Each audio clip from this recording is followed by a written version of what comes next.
Well, COVID-19 affected almost every facet of our lives. There is little doubt that one of the most lasting legacies will be its influence on changing how we work. Prior to the pandemic, only 5% of workdays on average were spent working from home in any given week. Now, for all the talk of flexible work practices, very few organizations and individuals had actually truly embraced the realities of remote work. And yet that changed overnight. Many of my clients sent home their entire workforce. We're talking hundreds, in some cases thousands of employees in the space of 36 hours in mid-March 2020. Now, in conversations with these clients, many of them said that prior to that point, they would have said this could not be done. It was not possible. And yet they did it. And it worked. People working from home were productive, they were focused, they were effective, they proved they could be trusted. It was quite the remarkable work from home experiment we saw play out globally. Now, for some of us, the whole remote work experience was a blissful one of working in our pajamas, not having to commute. A whole lot of people loved it. Now, for others, it was just a little bit more chaotic, particularly those who had kids at home. But for all of us, it was an adjustment. We quickly discovered our skills gap when it came to using the technology of remote work. And my favorite video still that went viral during the pandemic was this one of the lawyer who dialed into a court case in Texas, not knowing they had a cat filter turned onto his Zoom feed. And his attempts to try and turn it off were just downright hilarious. Now, regardless of how well we adjusted to this new reality of working from home, there's no doubt that the whole experience did change the way we worked. In fact, some data compiled and shared by The Economist, which shows some really compelling insights, shows us that after the pandemic hit, we actually saw a spike in email volumes, but then this actually significantly dropped off. We began sending less emails and spending more time on video calls with each other. We also began working longer hours. Many of us, of course, weren't commuting, so spent that time working. And while our days were filled with online meetings and conference calls, the meetings themselves actually got shorter, which was a surprise to most of us. Now, the biggest question now, of course, is what would this mean for the shape and nature of work in the years to come? On the one hand, you've got some organizations who want all their staff back in the office full-time moving forward, where there are others who are actually quite happy to keep remote work arrangements permanently. One of the most wide-ranging studies looking at this question of what is the future of work going to look like was conducted by Gartner. And Gartner found that 82% of business leaders expect to keep some degree of hybrid or remote work as the norm moving forward. 47% said they're going to allow this for their full-time employees. That is significant. Now, some businesses are so certain they won't need office space moving forward, they've actually cancelled their commercial leases. Now, one of the most notable of this was the example of Pinterest, who in mid-2020 paid an $89 million penalty to cancel their office lease in Silicon Valley. Now, it's interesting though, the very same week they did that, Facebook signed a 730,000 square foot lease for office space in Midtown Manhattan. So, is the office dead? Well, it seems the tech world is placing an each way bet here. I'm still not quite sure the office is actually dead. But the reality is it does look like remote and hybrid work is here to stay in one form or another. And so there are some considerations we've got to keep front of mind as we prepare for the future of work. Here are just 5. Number 1, the first impact or consideration is around culture. Among the most pressing issues for many leaders is how to maintain corporate culture and a sense of belonging in a remote team, especially when new employees begin to join that team over time. Because after all, it's all well and good to codify or espouse the behaviors, the values that define an organization's culture, but the truth is culture is caught, not taught.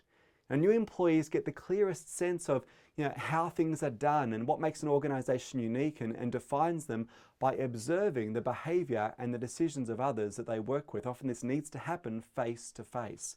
The second consideration is around productivity. Although various studies in the early stages of the pandemic showed that there were massive productivity gains, whether these are actually long-term or even an accurate reflection of reality still remains to be seen. Research in late December 2020 found that 25% of businesses actually experienced a significant drop in productivity when staff were working remotely. Now, it's worth noting that in the same study, about 25%, the same number, actually found productivity really took a jump as people worked from home, and about 50%, the remaining group, really said it's made no difference at all whether people were in the office or working from home. However, this is the key point. If a quarter of businesses found that remote work actually was detrimental to their effectiveness, This is a figure that simply cannot be ignored. This is a discussion we've got to continue to have in the months and the years ahead. The third consideration is around collaboration, particularly in the area of spontaneity. The impacts of remote work on organic collaboration and incidental interaction are really important to acknowledge. While remote work has many advantages, building trust between employees is not one of them. Online, there's no water cooler, there's no nearby coffee shop for informal brainstorms, there's no place to grab a quick drink after work.